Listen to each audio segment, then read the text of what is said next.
Hello friends, आपका स्वागत है आपके अपने चैनल पर। और मैं आज आपके साथ चर्चा की शुरुआत करूंगा इंडिया वीक से। और देखिएगा, हम चाहें या ना चाहें, लेकिन अब पॉलिटिक्स जो है वो बाजार के अंदर हावी है। और पॉलिटिक्स की बातें जो हैं वो बाजार को अभी सही मायने में हम कहें तो जो पॉलिटिकल घटनाएं हो रही हैं वो बाजार को सीधा सीधा डायरेक्शन देने का काम कर रही है। फॉरेन इंस्टीट्यूशनल इन्वेस्टर्स लगातार बिकवाली कर रहे हैं। डोमेस्टिक इंस्टीट्यूशंस मजबूती के साथ खरीदारी करते हुए नजर आ रहे हैं, लेकिन खरीदारी की जो मात्रा है वो थोड़ी सी फीकी पड़ रही है। अब फीकी इसलिए भी पड़ रही है कि जो रिटेल इन्वेस्टर्स है वहां से थोड़ा सा कॉन्फिडेंस नहीं आ रहा है। लेकिन आज बाजारों में जो रिकवरी आई वो बेहतरीन थी, और हमने आपके साथ चर्चा भी की थी कि देखिएगा, बहुत जगह पर ये माहौल बनाने की कोशिश हो रही है कि भाई बीजेपी की सरकार नहीं आ रही है। लेकिन मैं आपको ये पूछना चाह रहा हूँ कि चलिए बीजेपी की सरकार नहीं आ रही है, मैं मान लेता हूँ 1 मिनट के लिए, हालांकि उसकी संभावना नहीं है मेरे लिए, लेकिन तो दूसरी पार्टीज क्या इतनी सीटें जीत जाएंगे कि वो कंफर्टेबली सरकार बना सके? तो वहां पर भी लोगों का जवाब मिलेगा नहीं। तो जो बाजार के पंडित हैं वो ये मान के चल रहे हैं कि एक हंग है जो है पार्लियामेंट हो सकती है, और उसकी वजह से बाजार में एक भयानक गिरावट जो है देखने के लिए मिलेगी। लेकिन जैसे ये चीजें रिफ्लेक्ट नहीं होती हैं, जैसे पीछे हफ्ते में माहौल बनाया गया कि लो पोलिंग हुई है, उसका डेटा जो है वो ये बता रहा है कि भाई पोलिंग लो हुई है, बीजेपी हार जाएगी, तो इस वजह से एक जबरदस्त जो है शॉर्ट पोजीशंस बिल्डअप होती हुई नजर आई, और उसका असर आज भी हमें सुबह के सेशन में देखने के लिए मिला। लेकिन देखिएगा, बाजार ना थोड़ा सा ज़्यादा क्लेवरली रिएक्ट करता है आजकल। और रीज़न मैं बता दूं कि ये जो ऑप्शंस के ट्रेडर्स हैं ना, ये इस तरीके से फंसाते हैं, एक माहौल बना देते हैं कि भाई मंदी मंदी, तो सारी दुनिया जो है मंदी की पोजीशंस बना लेती है। अगर आज सुबह अगर आप 1-1.5 घंटे के ट्रेडर्स देखें तो सबको ऐसा लग रहा था यार आज तो बाजार गया, क्योंकि बाजार बिल्कुल सांस ही नहीं ले रहा था। जहाँ खुला खुलते टूटना टूटना टूटना टूटना शुरू, और निफ्टी ने तो देखिएगा 47,000 भी तोड़ दिया था। तो और उसके बाद भी 47 के बाद ऊपर भी अगर खड़ा रहा तो वहां पर भी एक कॉन्फिडेंस नहीं आ रहा था। लेकिन मैं आपके साथ यही चर्चा कर रहा था कल भी और परसों भी कि देखिएगा 46,500 तक बाजार जा सकता है, मैं मना नहीं कर रहा हूँ उसके लिए, लेकिन बाजार ने एक माहौल बनाया, भाई मंदी मंदी, 47,000 तोड़ दी, लोगों ने मंदी बना दी, और बाजार देखिएगा वहां से 800 पॉइंट चल के बंद हुआ है। तो आज के लो से 800 पॉइंट चला है बाजार, और 800 पॉइंट चलने के बाद बाजार बंद हुआ है। मैं ये कहूँ कि भाई बाजार में इनहेरेंट स्ट्रेंथ आ गई, अरे नहीं, मैं वो बात नहीं कर रहा, पर बाजार को ये पता था कि भाई सारी दुनिया किस में बैठ गई, मंदी में बैठ गई, सब ने पुट ऑप्शंस खरीद ली या कॉल बेच मारी हैं, तो एक बार यार इनको साइड में करते हैं। तो जो इंट्राडे वाले जो ट्रेडर्स थे वो ट्रैप हो गए बहुत बुरी तरीके से, और जहाँ सेंटीमेंट आपको दिख रहा था, सेंटीमेंट 2 मिनट में बदल दिया। अब जैसे ही बाजार चलने लगा ना, जैसे ही भाव बदले, इन्वेस्टर्स की, ट्रेडर की भावना भी बदल गई। अब जैसे ही बाजार चला, लोगों को भावना हो गई भाई अब तो बहुत तेजी है, अब तो बहुत तेजी होने वाली है। और वो जो 2 दिन पहले या 3 दिन पहले चिल्ला रहे थे कि जी नहीं अब तो बीजेपी की सरकार नहीं आ रही, लो जो है मतलब परसेंटेज रही है वोट डालने वालों की, तो वो सूचनाएं भाव बदलते के साथ बदल जाएंगी। लेकिन देखिए इसके लिए ना माहौल बनाना पड़ता है। तो अगर हम इसको भी देखें तो जब आप ये देखेंगे कि भाई ये पॉइंट चल गए, तो मैं ट्रेडर की या इन्वेस्टर की साइकोलॉजी की बात करता हूँ। अब आपको क्या दिखने लग जाएगा? देखो जब बाजार बंद था ना, आपको क्या दिख रहा था? भाई FIIs बेच रहे हैं, बीजेपी की सरकार नहीं आ रही है, पूरे ट्विटर के ऊपर माहौल बनाया जा रहा है, और स्पेशली जो एक विशेष वर्ग के लोग हैं और वो कोशिश कर रहे हैं कि भाई मोदी ने करा क्या, मोदी ने करा क्या, ये मतलब एक नैरेटिव सेट किया जा रहा था। लेकिन आज अगर जैसी अब तेजी होगी, अब देखिएगा ट्विटर में भी आपको पॉजिटिव चीजें देखने लग जाओगे खुद ही, मीडिया में भी आपको पॉजिटिव। अब आपको क्या लगेगा जी, अमित शाह ने कहा है कि हम तो 400 पार जा रहे हैं।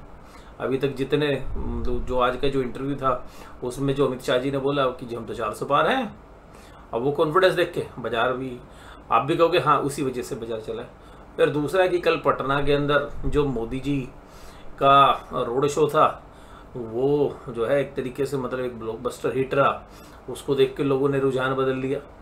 अब आप ये भी बोलोगे नहीं यार उसकी वजह से जो है ट्रेडर्स दूसरे साइड आ गए। और आज जो बनारस में हुआ है तो वो रोड शो भी एक सुपर हिट हुआ है। तो अल्टीमेटली क्या है, लोग अपना नैरेटिव चेंज कर लेते हैं। अब बाजार का भाव देख के नैरेटिव बदल गया।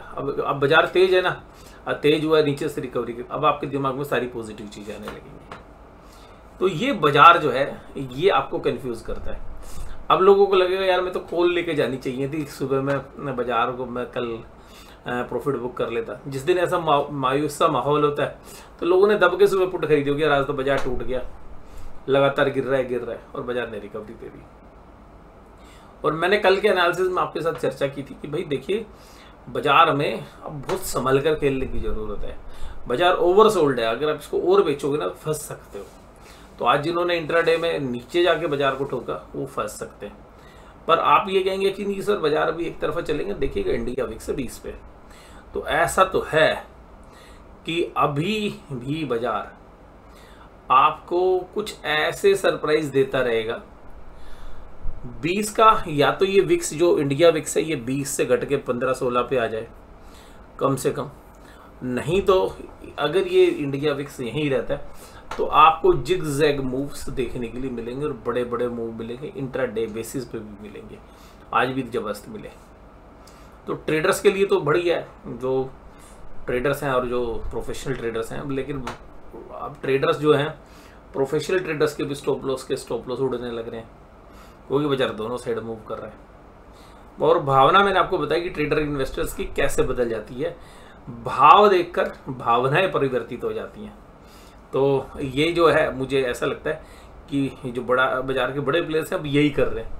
एक बार ऐसी तेजी दिखा दी, जैसे पिछले हफ्ते बहुत अच्छी तेजी दिखा दी और फिर देखिएगा बाजार चले ही नहीं, लोगों ने कॉल खरीद के बैठ गए या दब के पुट बेची थी, वो सब ट्रैप हो गए। तो बाजार क्या है, इमोशंस के साथ खेल रहा है अभी। और बाजार जो है बड़ा ही समझदारी से काम कर रहा है। यानी कि जो बड़े प्लेयर्स हैं वो एक बार एक माहौल बना देते हैं और फिर लगता है कि यार यही माहौल है, उसका उल्टा हो जाता है। जैसे मैं अक्सर बोलता हूँ तेजी में मंदी का एहसास, मंदी में तेजी का एहसास। तो अभी तो पिछले 10 दिन में जिसने तेजी में मंदी खेल ली वो पैसे कम आ गए, जिसने मंदी में तेजी बना ली, मतलब आज ही की बात करें तो हमारा जो कल का आउटलुक भी था, हमने कल बोला भी था कि भाई अब मंदी संभल के करनी। और मैंने कल ये भी कहा था कि अभी मंदी करना थोड़ा सा खतरनाक हो सकता है। सर वो तो हो गई, चलो बात, आपने एक साइकोलॉजी भी बता दी। अब आपको क्या लगता है सर ये तो बताओ। मुझे ऐसा लगता है कि निफ्टी 48,200 तक जा सकता है, फिर वहां जाके देखेंगे एक बार।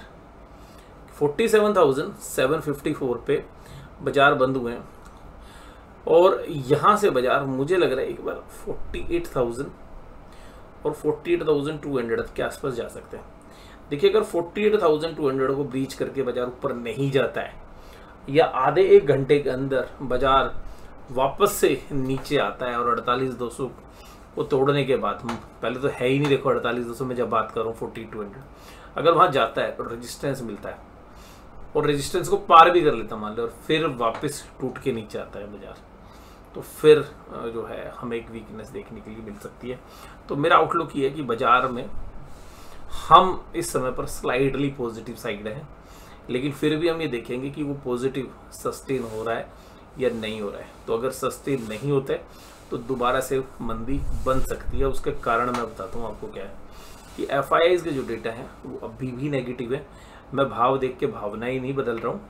दूसरी बात जो हमें समझ में आती है वो ये आती है कि अभी इंडिया विक्स 20 के ऊपर है, तो या तो इंडिया विक्स सॉफ्ट हो जाए तो हम ये मान सकते हैं कि बाजार थोड़ा सा आगे जाएगा। तो जब इंडिया विक्स इतना ऊपर है तो जो बाजार के बड़े ट्रेडर्स हैं उन्होंने बड़े मोटे भाव पे कॉल और पुट्स खरीदी भी हुई है, तो वो बाजार को जो है वोलेटाइल करने की भी ताकत रखते हैं। तो बाजार में अगर ऊपर की तरफ बाजार जाता है तो वहाँ से एक गुंजाइश है कि हमें एक सेलिंग देखने के लिए मिले। तीसरी बात जो है प्राइस एक्शन जो आज मैं देख रहा था उसमें हमने देखा कि स्पेशली जो बैंकिंग के स्टॉक्स हैं और उसमें से भी जो आज लीड कर रहा था, मैं तो देखो लीडर को देख रहा हूँ आज क्या लीड करेगा। तो आज लीड कर रहा था HDFC बैंक। तो जब HDFC बैंक लीड कर रहा था ना तो मेरी नज़र इसी पे थी कि भाई क्योंकि मेरे पोर्टफोलियो में भी है कि HDFC बैंक क्या कर रहा है। तो HDFC बैंक में ऊपरी लेवल पर जैसे ही 1458 से लेकर 60 के बीच में जा रहा था, 58 से 60 के बीच में एक अच्छी खासी सप्लाई आ रही थी। तो उस सप्लाई को पार करने में अभी थोड़ा सा टाइम लगता हुआ नजर आ रहा था। तो हमें देखना पड़ेगा कि उन लेवल्स के ऊपर जाके टिकता है या नहीं टिकता है और बाकी बैंकिंग स्टॉक्स क्या करते हैं। तो बट अभी ट्रेडर्स इतने बड़े इवेंट्स के ऊपर वन वे नहीं चलना चाह रहे हैं और क्लैरिटी का इंतजार करेंगे। तो मुझे लगता है कि बाजार अभी अगर राइज करता है तो वहाँ पर अगर आज तेजी की है किसी ने तो एक बार प्रॉफिट बुक करके साइड में वेट करना चाहिए और फिर इंतजार करना चाहिए कि बाजार किस तरफ जा रहा है और डेटा जो है वो किस तरीके से बयां कर रहे हैं।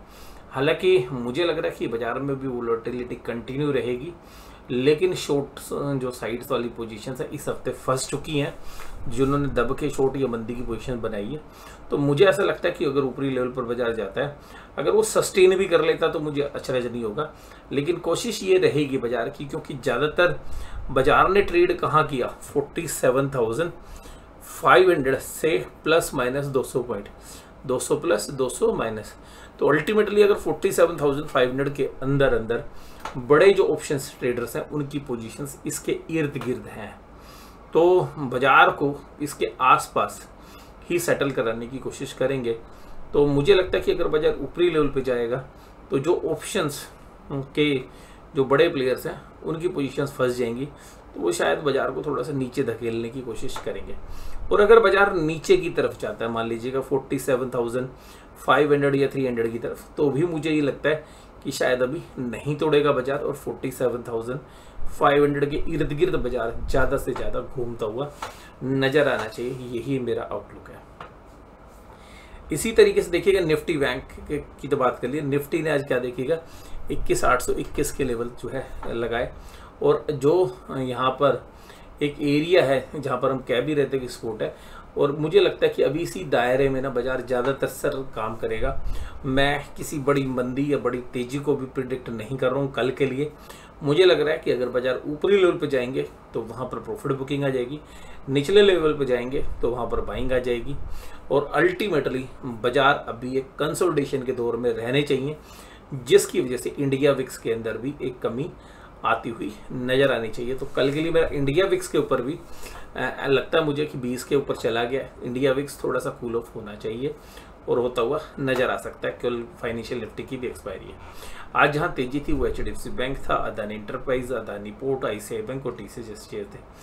और टाटा मोटर्स के अंदर बहुत लोगों को बहुत ज़्यादा उम्मीद थी, रिजल्ट अच्छे हैं, लेकिन बहुत ज़्यादा हाई बन जाता है तब वो शेयर्स जो है शिकार हो जाता है। तो आज का जो शिकार है वो जैसे मैंने कहा कि बहुत तेज़ी दिख रही थी, भाव के साथ भावनाएं जुड़ी हुई थी, वो भावनाएं आज जो है मंदी वालों के साथ आ गई, और फिर आज टाटा मोटर्स में एक अच्छी कमजोरी थी।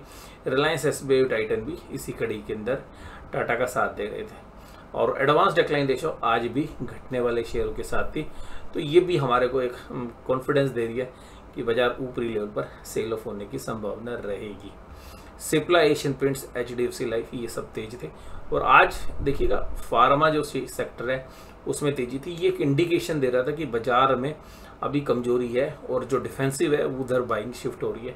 तो इसको देख के भी लगता है कि बाजार जो है सेल ऑन राइज रहने वाला है, और बहुत मंदी की हम बात नहीं कर रहे, बट हमें ये लगता है कि बाजार में दोनों साइड, ना मैं बहुत नीचे की तरफ मंदी देख रहा हूँ और ना ऊपर की तरफ अभी हाल फिलहाल में तेजी देख रहा हूँ, बट 48,200 तक निफ्टी बैंक जो है जाता हुआ नजर आ सकता है। और यहाँ पर ये मैंने चर्चा कर ली, और यहाँ पर देखिएगा एक ऐसा एरिया है यहाँ पर ना काम होगा बाजार में, पहले भी बहुत काम हुआ है। तो ये लेवल्स अगर ब्रीच होंगे नीचे की तरफ तो अभी आपको और इंतजार करना पड़ेगा क्लोजिंग बेसिस पर, क्योंकि बहुत बढ़िया एरिया जहाँ पर आपको बाइंग एमर्ज होती हुई नजर आएगी। और ये एरिया पूरा 46,500 से लेके ये पूरा एरिया मैंने आपको कहा भी था, अगर 46,500 के आसपास बाजार जाता है तो वहाँ पर एक अच्छी खासी बाइंग जो है एमर्ज हो सकती है, लेकिन बाजार तो वहाँ तक गया ही नहीं। तो निचले लेवल्स पर एक बाइंग देखने के लिए मिली। बैंक ऑफ बड़ौदा में, फेडरल बैंक जैसे शेयर्स में तेजी थी। IDFC फर्स्ट बैंक में भी जो है तेजी थी आज, HDFC, एक्सिस और ICICI बैंक। उसके बाद अगर हम आज बात करें तो FI आज भी तकरीबन 4,500 करोड़ बेच के गए। DIS की तरफ से उतनी बाइंग नहीं आ रही है, तो मुझे लग रहा है कि जो आज जिस तरीके से है, तो कल अगर थोड़ा सा ऊपरी लेवल पर आएगा बाजार तो FIs दोबारा से एग्रेसिव सेल करेंगे। तो एक जो बाइंग मोमेंटम है वो DIS की तरफ से मिसिंग है। और FIs ने इंडेक्स फ्यूचर्स में 951 करोड़ बेचे, लेकिन आज ऑप्शंस में 6,277 करोड़ 6277। और आज थोड़े से FIs ने स्टॉक फ्यूचर्स भी कवर किए। पुट कॉल रेशियोज 0.77 पे, यानी कि जो ओवर सोल्ड था वो स्लाइटली न्यूट्रलाइज हो रहा है।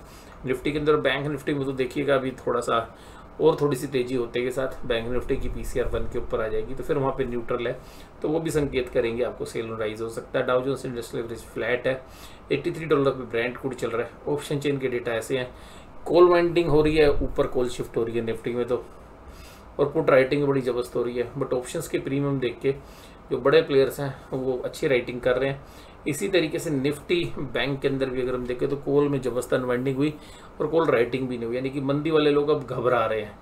तो जिसको देख के भी लगता है कि 200-400 पॉइंट बाजार अभी और चल सकता है। कल कॉल राइटर नदारत थे, आज ऊपरी लेवल पे कॉल राइट कर ही नहीं रहे थे। तो जो अब तक इतनी भयंकर मंदी बना रहे थे वो आज सारे बैकफुट पे नजर आए। और तेजी करने वालों ने भी पुट राइटिंग थोड़ी सी तो की है, बट पुट राइटिंग ज़्यादातर 47,000 से लेकर 47,500 की रेंज में है, यानी कि निचले लेवल पर अच्छी पुट राइटिंग हो रही है। ऊपरी लेवल पे वो फिगर अभी मिसिंग हमें नजर आ रही है। तो आज की इस वीडियो में बस केवल इतना ही। वीडियो में जुड़े रहने के लिए आपका धन्यवाद। Thank you very much.